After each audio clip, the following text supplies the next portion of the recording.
Hey everybody. Hey, welcome back. Welcome back. Welcome back. You know me, I'm a little inconsistent with the recording, so I do apologize yet again. And I'll probably apologize yet again. So this is continuing our conversation about what do we do following the 2024 presidential election. Um, it's uh, it's a big election. Once again, now this is my opinion. Our options have been artificially manipulated to put us in the position that we're in, right? That the options that we have where the games are being played. And, I am certainly of the mind, let's go ahead and put that out here right now, get it out the way, that in this election, there's truly only one choice, which is to support Kamala Harris and her ticket. I say that because I am not just a pragmatist, but also I look at things according to where I'm trying to go. If you've ever, and I encourage you to do so, there's a lot of great content on my channel. Go back and find one about political hitchhiking, and you'll get a kind of a bearing for what I'm kind of laying out here. See, I'm not in this thinking that we have heroes and villains per se. I'm not joining the Democratic team. What I am is concerned about issues and people and communities. And my political identity is primarily Black. It is from the standpoint of what will best benefit, given the circumstances, my community in becoming more competitive, more stable, and better protected in the American landscape. I am I have some aspirational ideas. Absolutely. I'm a big dreamer. I got all these ideas, man. But like I said, I'm also very pragmatic. So I'm going to throw this analogy at you. It's like you got two options. You're on a bus. You have no choice. You're on the bus, but you have two options for who is going to be driving the bus. The one option is hitting the gas, closing his eyes, and just going full speed into a brick wall. You can see the wall coming. You know that it is absolutely detrimental to anyone and everyone that you care about and yourself if you continue on this course. So this is one driver is pedal to the metal, running it right into the wall. Okay. I'm going to do it at 90 miles an hour. Let's say the bus can get up to 90 miles an hour. I assume they can. I've seen them drive fast. They can do it.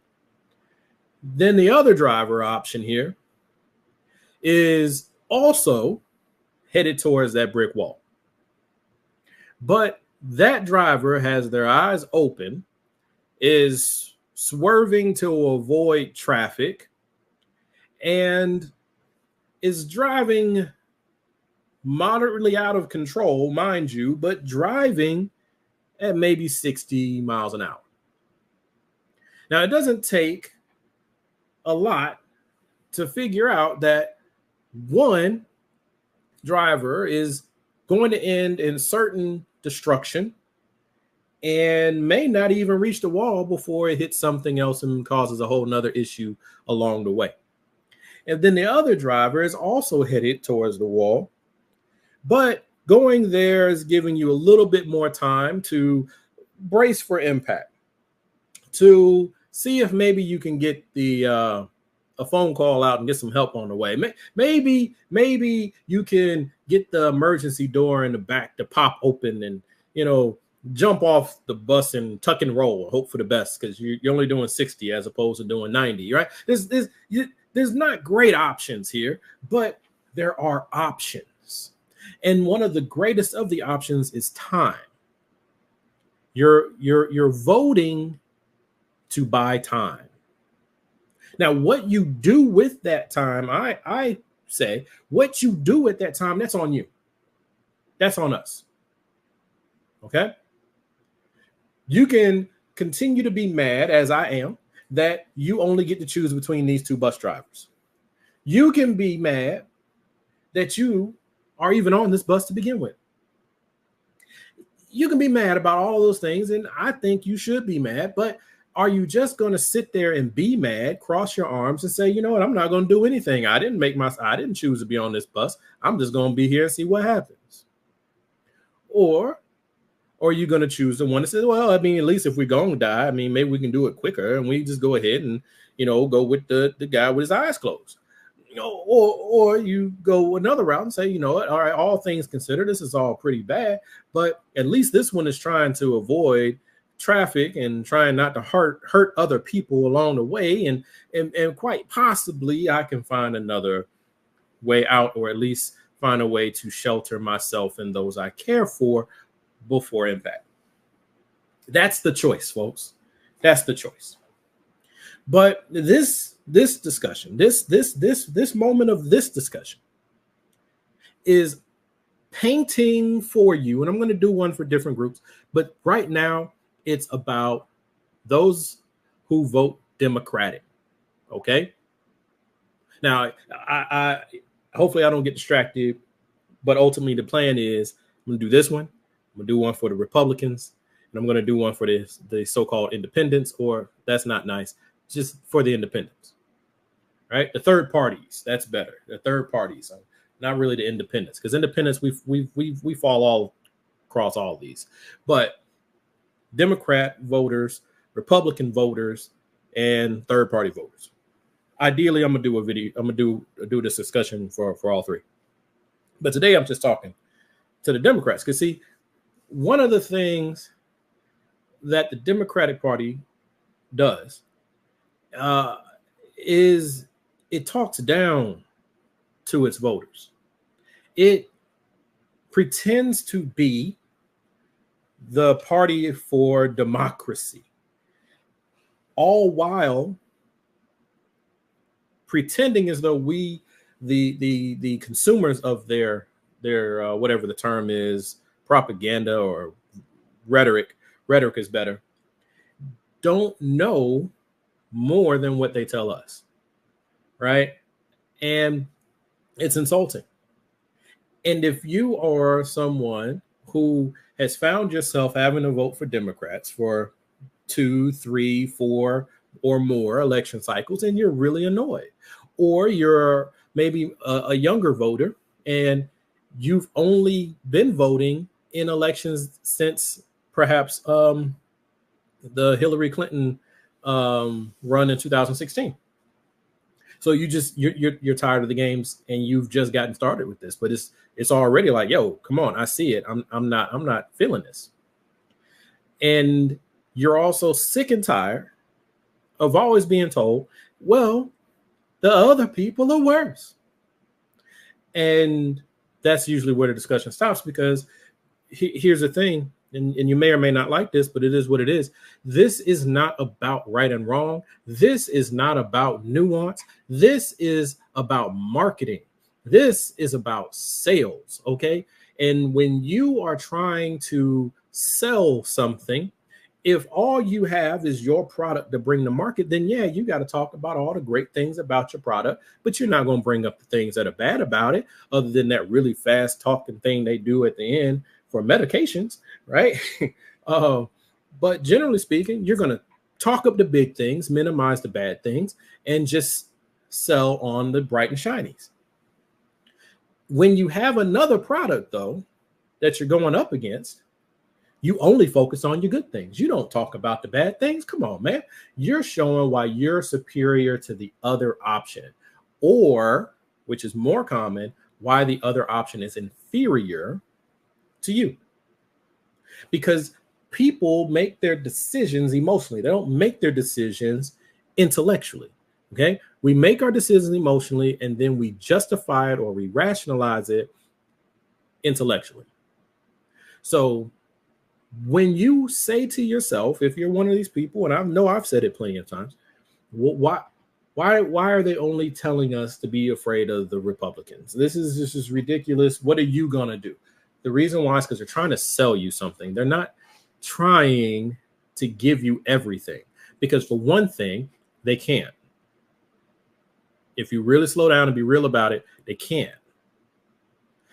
The more nuance they give you, the more layers anyone gives you, the less you're paying attention. When you buy your car, and I'm sure this is not 100% true because there's a few engineers out there who probably pull open the what you call it, manual. But you buy your car, what do? You learn how to use the pieces that matter to you, a few little neat gadgets that you think are pretty cool, but you're not thumbing through the manual. You're not figuring out, your oil viscosity and why they chose this viscosity over another viscosity, or how you need to adjust, I don't know, your transmission fluid, on what frequency do you need to get that changed, and how the steering assembly operates different than how another. You're not doing all that. You get in the car, you like the car, you buy the car. And when things start going wrong, you take it to the shop and you let them do what they do. So that's still how we do our politics, folks. It's nicest to think that people use logic and reason for everything, but let's just be real. We do not. I pride myself on being very logical, and yet I know for a fact that is not the only way that I make my decisions. So let's be real. Now, going back to what I wanted. Now, this all feeds into it. But what I'm talking to you today about is the case for those who register or actively vote Democratic to join me and those like me following this election in changing our voting registration status to independent or undeclared, whatever your state requires. All right. I already said it in the first video. If you didn't see it, go back, check it out. It's a little dry. I'm sorry. I'm not that good at recording yet. But in a nutshell, the parties are ignoring their voters. They're doing what they want to do. And then they turn around and tell us what we're going to choose from. All the while, we hear on the news constantly, the American people say, and they never asked you a blessed thing. So how do we get them to start asking us some things? How do we get them to actually poll voters under age 40? How do we get them to poll voters who are in college? How do we get them to have town halls again? How do we get them to engage? So I'm saying, end of the road, change your registration. This is part of the reason why you should. So let me go ahead and make you mad a little bit. So here's the Democrats. All right. Like I said, this is all about the Democrats. I'm running through it real quick. The video was already running a little long. So recent history of the Democratic Party on elections and the games that they play, y'all. Okay. And they pretend like we don't know it. All right. 2016. For those of us who were voting in the 2016 election, who were our candidates? I'll help you out. It was some guy named Lincoln Chafee, another guy named Jim Webb, another guy named Martin O'Malley. You might know that name. That seems a little familiar to me, but I don't really know him. First two, I don't know who these people are. Hillary Clinton, Bernie Sanders, right? This is when Bernie Nation became a thing and everybody was riding Bernie's. Basically, they really love Bernie, okay? And games were being played. Barack Obama had just been the president for a consecutive 8 years. He could not be reelected. It was time for him to move on. The person running against him the person on the Republican side being ran was one Donald J. Trump. You may have heard of him. And the party started playing its role. The DNC, the party elites, Barack Obama, all that. And they were like, okay, well, who's going to follow Barack Obama? Who do we want to put up? Now, Joe Biden was the vice president to Barack Obama. It was almost natural that he should be the guy. Most people liked him. He was, he had a lot of history, you know, all the things we know about Joe. And he was younger. Okay. But Joe suffered a serious personal setback when his son, Beau, passed away from cancer. But Joe was still considering. And this probably would have been the best time for Joe to have run for president, because how we felt about him as a nation, how we felt about his loss.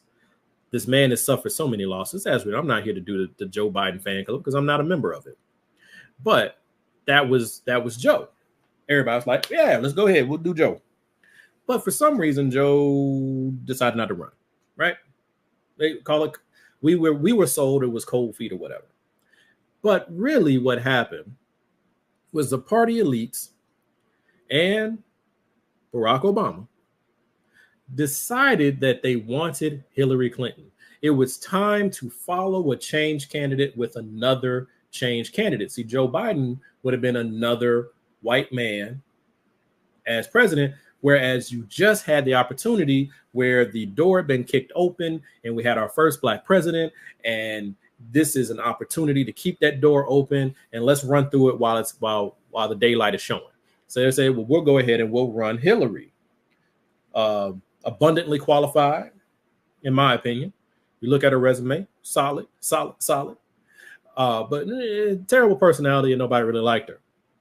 And she was very presumptuous, very presumptuous. So Obama and the DNC got together and they were like, okay, Joe, you don't run. But if you don't run so that Hillary can run, if you do decide to run in the future, we got your back. All right. Then that still left one problem. Bernie Sanders. Bernie Sanders is the democratic socialist running. He is an independent who has caucused with the Democrats. Okay. So that means he's running under the Democrat or Democratic Party's envelope, but he's not a true Democrat. He's actually an independent. Now, in all intents and purposes, he's a Democrat, but his paperwork was very clear that he's an independent. So you have a Hillary Clinton, which is Democratic royalty, right? A spouse of a popular Democratic president. And you got Bernie Sanders, who has really great credentials as well. However, he's not a real Democrat. And this is team sports. So what happened? The team is looking, and all right, well, we got two people to really choose from here. Hillary Clinton, Bernie Sanders. They're our last two. It's getting down to the wire. Who do you choose? Do you choose your brother or do you choose your third cousin? They chose their brother. So they chose Hillary Clinton, froze Bernie Sanders out. A lot of games played, a lot of things going on there, right? But they manufactured us getting Hillary Clinton. That's 2016. All right. I'm building a line here, guys. So now fast forward 2020. All right. Now in 2016, the Republican Party ran this huge clown car of people who wanted to be president. Democrats didn't do that in 2016, but in 2020, they sure did, because now they're running. There's some other names, but these are the ones I can kind of remember. Michael Bloomberg, Pete Buttigieg, Elizabeth Warren, Kamala Harris, Joe Biden, and yes, Bernie Sanders. All right. So these are some powerful names. Full disclosure, my pick is Elizabeth Warren, because my interest, while varied and many leveled, one of the things that is super important to me is protecting the financial health and well-being of the American citizen, right? I am looking at consumerism run amok, capitalism unchecked, people being crushed, wages being suppressed, profits just soaring. All these things are happening. COVID hadn't even gotten here yet, right? So Elizabeth Warren presented to me as the best one who would be competent internationally, because she's been a senator for a long time. She's super smart. Yes, I'm doing an Elizabeth Warren commercial. Super smart. And she was the one who put in the Financial Credit Protection Act. She was the one who helped try to crack down on these payday lenders and things like that. I say she was the best pick, but people didn't agree with me. And so she never got out the gate. Michael Bloomberg. All right, whatever. I'm not going to waste my time talking about him. Pete Buttigieg, Kamala Harris, Joe Biden, Bernie Sanders. These names are super important for what I'm about to say next, because it's all about the games, y'all. It's all about the games. So now the party elites get together again, and they said, okay, look, we are already obligated to support Joe Biden because of the deal we made with Hillary Clinton in 2016. Remember that. So Joe's ready to run. We have to back Joe. Don't want to be too obvious about it, but that's the horse that we're going to run. So the race is going, and this is early in the contest, in the primary contest. And Pete Buttigieg and Bernie Sanders were, mainly those two, were really holding their own a lot stronger than the party anticipated. So you're still stuck in a four-way race: Kamala, Joe, Bernie, and Pete.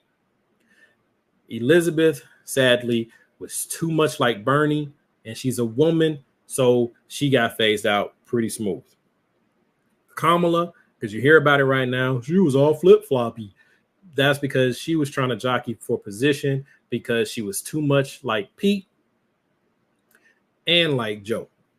So she had to find her way to be somebody, and she kept moving around and whatever. So that's why she kind of faded, but she was still there causing trouble.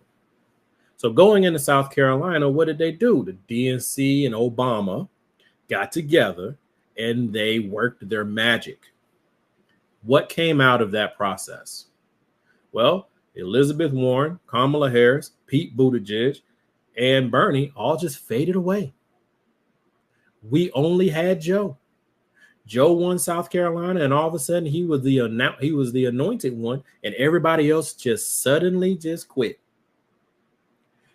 But what happened with these people? Because this is the game, y'all. Well, Bernie came out of there and was promised a chair of a powerful committee. It ultimately turned into being the Health, Education, Labor, and Pensions Committee. Super, super powerful, and one that he has always had an affinity for. Pete Buttigieg, he comes out of this, little bitty mayor, right? He comes out of this and he gets a cabinet position. Kamala Harris gets the VP pick. And Elizabeth Warren, she gets the consolation prize of some committee assignments that she is very passionate about. Armed services, banking and finance, things like that. So everybody got handed some cookies and some treats to let Joe rise and become our nominee.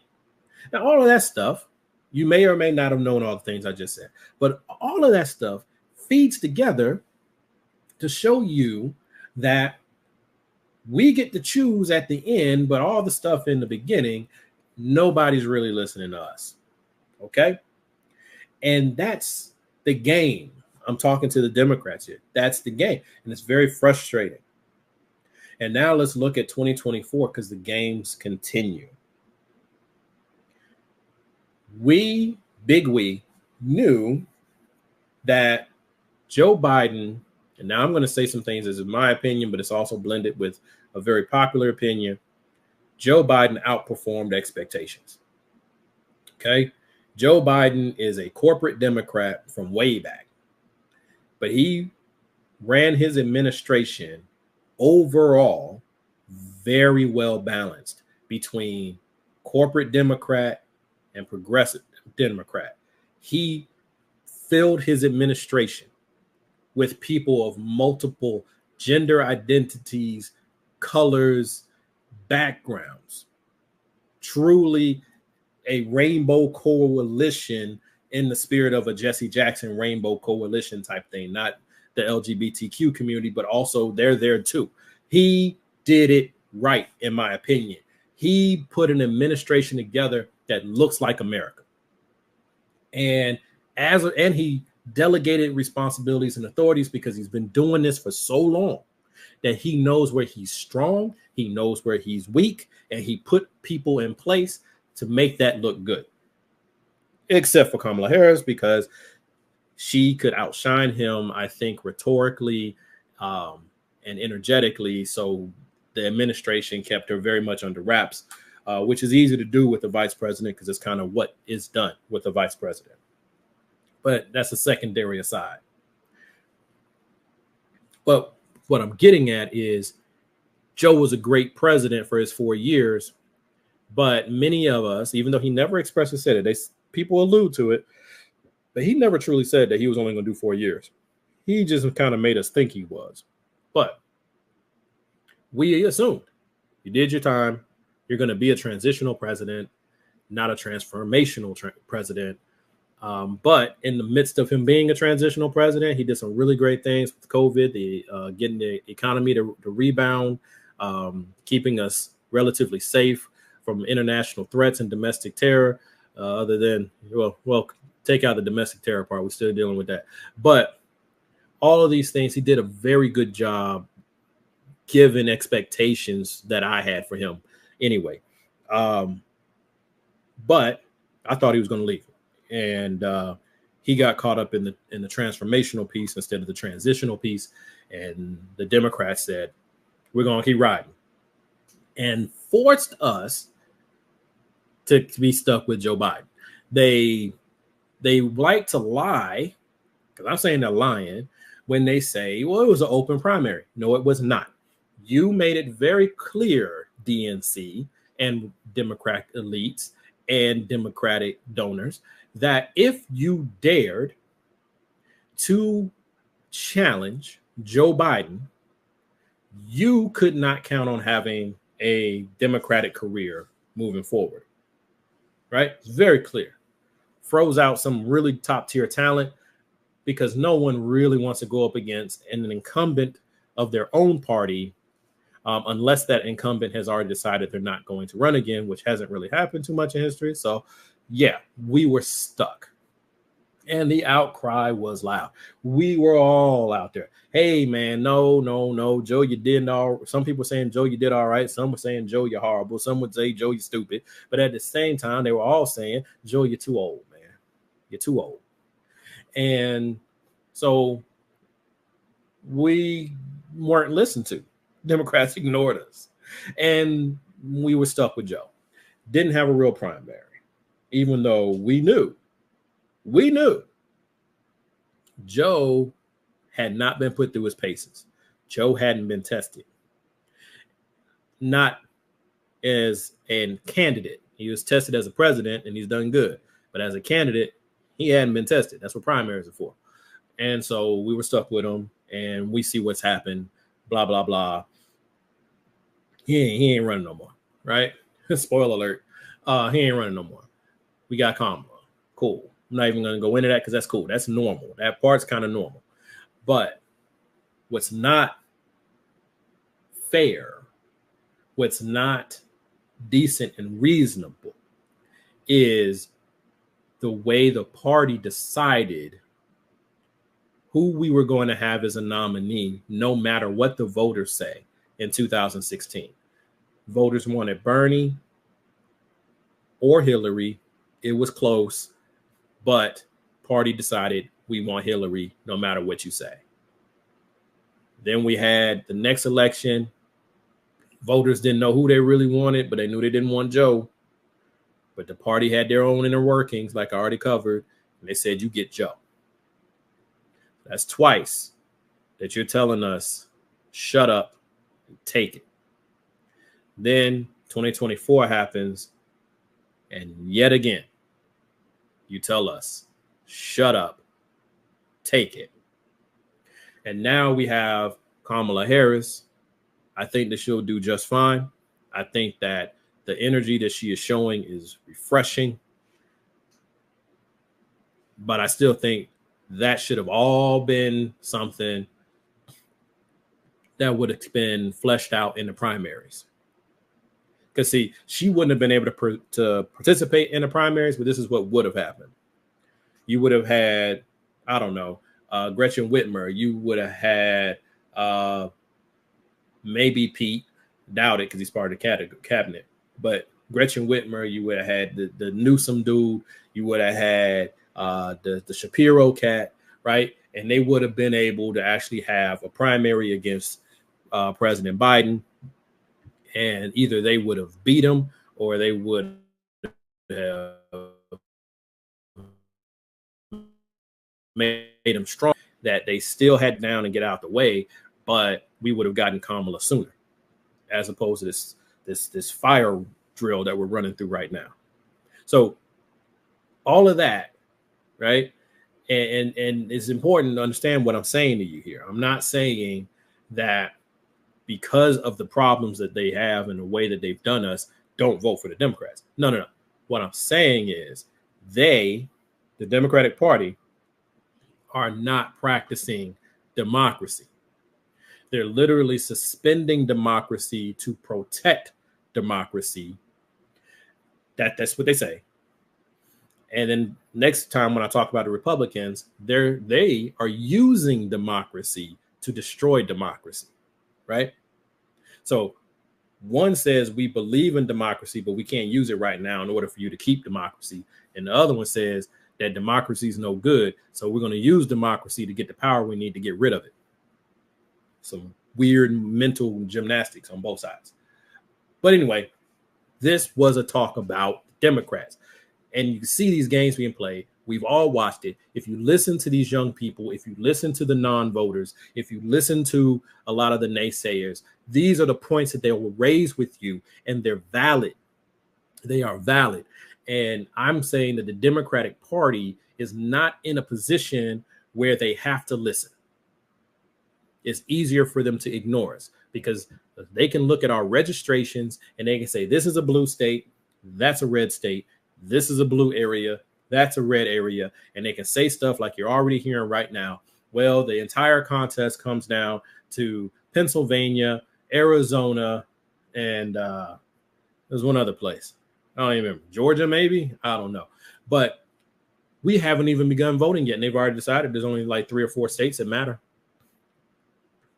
because of the Electoral College, because that's another discussion. But that's ridiculous, folks.